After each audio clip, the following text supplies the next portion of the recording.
ça c'est le tuyau qui va dans le studio du bas. Ici, là, ce sont les compteurs. Les tuyaux pour l'eau courante et les compteurs ont été installés dans les maisons de Damas il y a quelques années par les pouvoirs publics. Les habitants du quartier ne se souviennent plus quand, ils n'ont jamais servi. Avant, on donnait les factures, mais les gens du quartier sont révoltés puisqu'on n'avait pas d'eau et on donnait les factures pour les entretiens.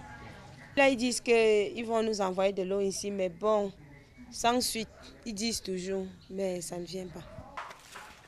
La famille de Rosalie a construit un puits il y a 2 ans qui leur fournit l'eau pour les tâches ménagères. Grâce à des désinfectants, ils peuvent aussi la boire. Partout dans ce quartier de Yaoundé, la capitale du Cameroun, c'est le système D qui prime. Viviane lave son linge à la source. Pour boire, beaucoup de familles doivent acheter de l'eau, même si leurs maisons sont raccordées aux infrastructures publiques.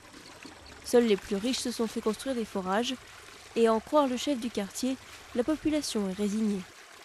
Le Camerounais est habitué à tout ça, il est capable de supporter quand ça ne va pas. Ravitailler Damas en eau exige beaucoup de pression, car le quartier est situé en hauteur, sur l'une des 7 collines de la ville. Mais ce n'est pas une situation exceptionnelle, toute la capitale subit un programme de rationnement pour économiser les ressources.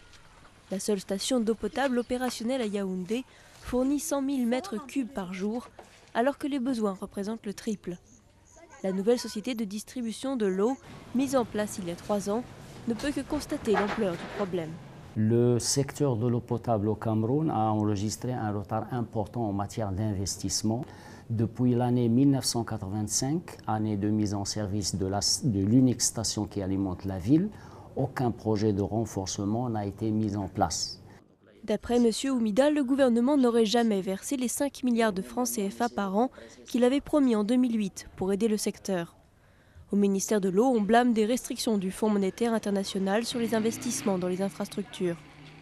Des projets de réhabilitation de stations sont en cours, mais les financements tardent à arriver. Pendant ce temps, les habitants continuent de consommer l'eau des puits et parfois des sources souvent contaminées. Entre 2010 et 2011, l'épidémie de choléra a fait plus de 1000 morts au Cameroun.